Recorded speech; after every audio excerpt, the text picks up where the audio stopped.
Okay, my friends. We're gonna do something new today, okay? Today we're making tamales, like I always do. And anyway, I was gonna show y'all how to. We're making rajas with chicken and cheese. And you've heard of the green tamales, where everybody makes them different. So anyway, I'm gonna show you how to cut the rajas. Well, you take your tamale, your chile, jalapeno, and you cut it and you slice it and dice it up in slices. And you call these rajas. That's what they call them, rajas. Pretty much like strips.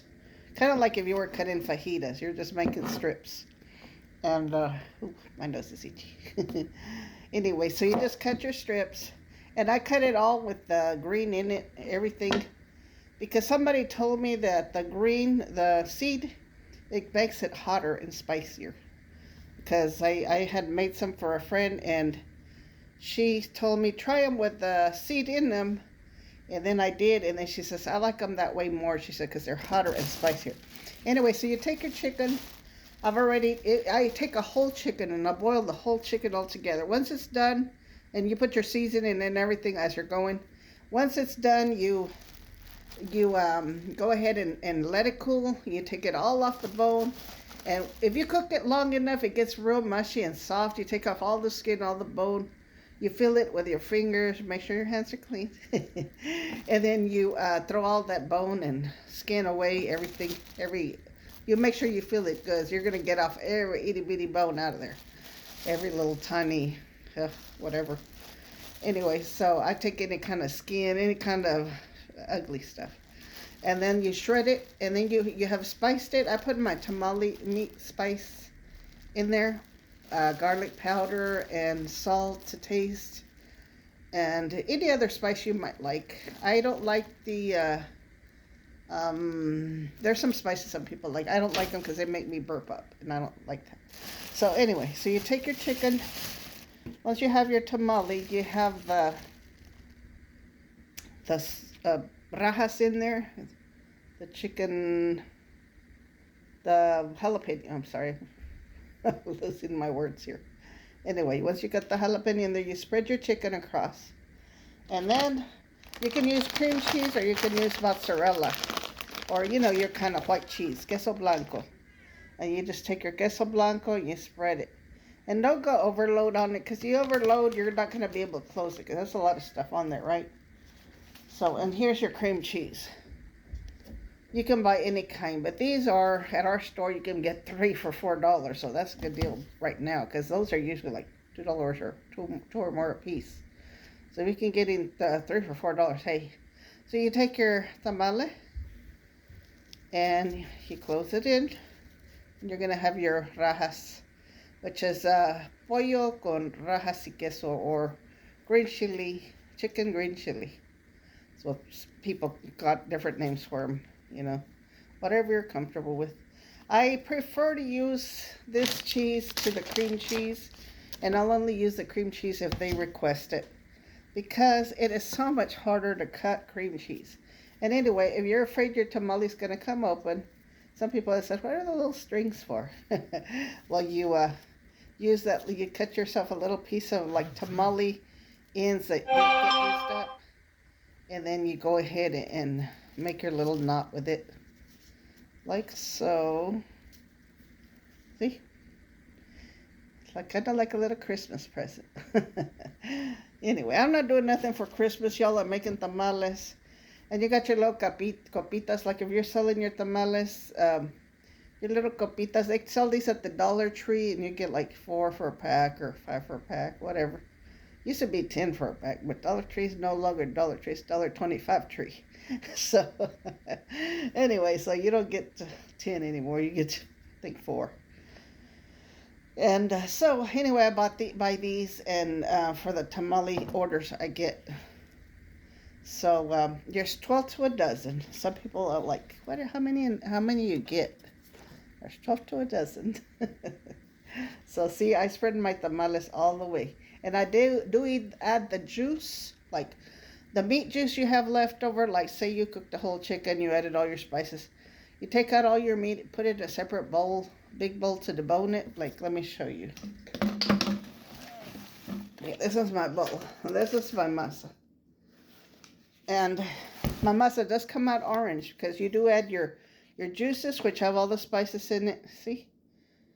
And then you use that juice to make your masa, and it gives it all the good flavor. Whether you're making pork, or you're making chicken, or you're making beef, and gives it all the flavor of whatever spices, everything you added, and you add it to your masa. And then you're still gonna add a little bit more of that powder mix, the tamale meat seasoning, to your masa, and you're gonna add a little more. You're gonna a little more salt and more, whatever seasoning you add. You're gonna add more salt and more of the garlic powder, and so that way you're gonna have. You're going to have a lot of flavor in your masa. And that's what gives the tamale your flavoring. And so many people have told me, we've bought tamales out of the streets, different people, and they said they're just not good. And they said they're so plain Jane, they don't have any flavor, they're not seasoned correctly, They complain so much. I hear all the complaints. Believe me. Okay. So this is how your tamale is going to look once you fill it. You have your chicken. So you're not overloading it because you're going to have room for your chile. You're going to have room for your queso blanco, your cheese. And then you got to, you make sure you have room. And you're going to have room to close it with, And don't worry if it doesn't look too full. Because when you boil them, you add like a glass and a half to your pot, unless you have steamers, whatever. And you boil them. I stand them up all the way around for the whole pot. But they're going to expand. Usually when you're cooking something, the masa expands, and it's going to end up here. So you're going to want to have a little hole there. So you take your little string. You make your dot. Believe me, these are delicious. I have gotten so many compliments on my tamales. And I do this for the tamale season and whatever, tamale season, like Christmas, Thanksgiving, New Year's. And I sell them. Hey, we got to make a buck here somewhere with the way that things are right now, right? Everything's, the economy, everything. If somebody goes hungry, it's because they didn't take their talent. Use your talent so, you don't go hungry. And you do your little extra so you can make, you can tie. You can, what I'm saying. You can make ends meet, is what I'm trying to say. Because even with you work full time, even if your husband and you work full time, and sometimes there's just not enough money for the extras, especially with food prices. Everything's so high.